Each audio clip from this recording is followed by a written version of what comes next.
Kisah tragis tentang kekejaman perbudakan di Amerika dan Eropa pada zaman dulu yang sudah tidak asing lagi terdengar bagi masyarakat.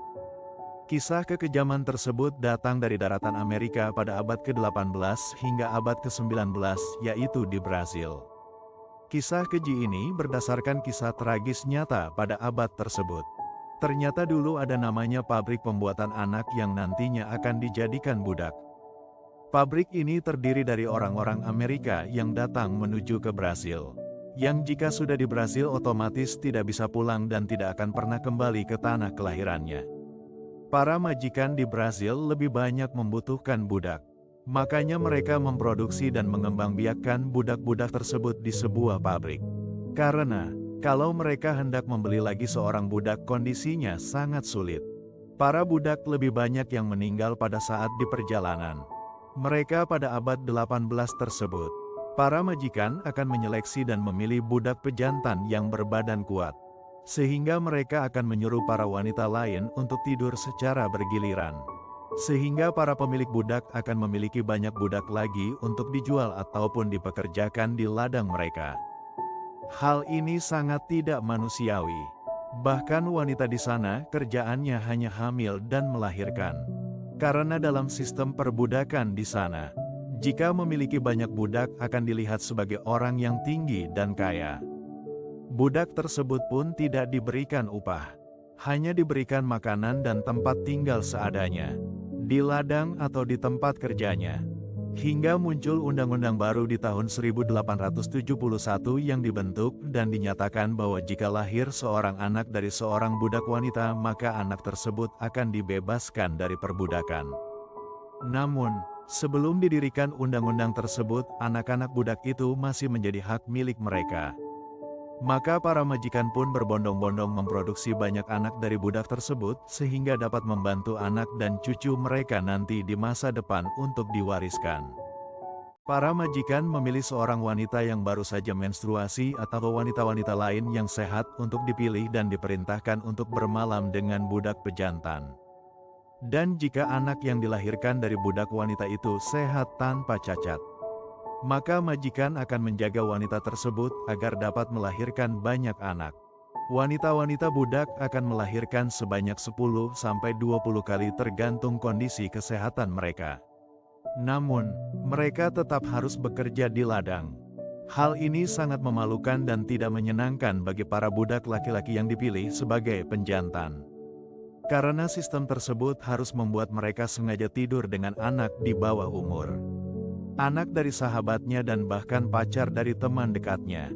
Sejarah yang diingat oleh warga Brasil adalah seorang budak pejantan yang bernama Roque José Florenzo atau lebih dikenal dengan julukan Pata Seca. Laki-laki ini hidup di abad ke-19 dan tinggal di kota yang sekarang dinamakan São Carlos di kota Sao Paulo. Pata Seca ini dulunya dikenal sebagai budak yang berbadan kuat, tinggi dan sehat. Sehingga ia dinobatkan menjadi budak terbaik dalam memproduksi anak. Pata Seca memiliki tinggi 218 cm, berbadan kekar dengan fisik yang sehat. Maka, para majikan percaya bahwa Pata Seca dapat memperbaiki keturunan para budak.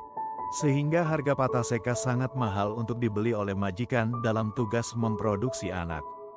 Sejarah Pata Seca yang hidup dari tahun-tahun 1829 sampai tahun 1958 dia telah memiliki lebih dari 250 anak yang sehat dan hidup. Hal ini membuktikan bahwa hampir 30% penduduk warga di daerah yang bernama Vila Santa di wilayah São Carlos adalah keturunan dari Pata Seca. Karena kinerja ini, Pata Seca menjadi berbeda dengan budak-budak lain yang dipekerjakan di ladang dan dibiarkan tidur seadanya di tempat kerja.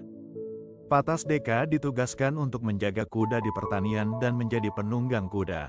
Ia juga menjadi asisten dari majikannya sebagai pengantar surat, sehingga ia harus menempuh perjalanan sepanjang 30 km.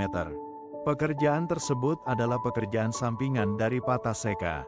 Karena pekerjaan tetapnya adalah masih harus untuk memproduksi anak. Sehingga, untuk menjaga kesehatan dan stamina Pata Seca, para majikan memberinya makan makanan yang baik. Seperti daging, buah, sayur dan telur. Pada saat itu, Pataseka jatuh cinta kepada seorang wanita dan majikannya pun mengizinkannya untuk menikah. Istrinya juga diperbolehkan untuk tinggal dengannya di rumah majikan. Pataseka dikaruniai 9 orang anak dari pernikahannya, namun meskipun sudah menikah, majikannya tetap menyuruh Pataseka untuk bermalam dan meniduri budak-budak wanita lain yang terpilih karena itu tetap tugas utama dari Pataseka. Pekerjaan Pataseka sebagai budak pejantan terbaik yang harus tetap meniduri wanita budak lain bertahan sampai usianya 90 tahun. Karena sejak 90 tahun Pataseka dinyatakan sudah tidak lagi memiliki benih yang bagus. Akhirnya ia pun berhenti. Pataseka hidup sampai usia 130 tahun dan akhirnya meninggal pada tanggal 17 Januari tahun 1958 dengan keterangan yang bertuliskan di sebuah dokumen bahwa Pataseka meninggal karena serangan jantung dan juga mengalami kepikunan.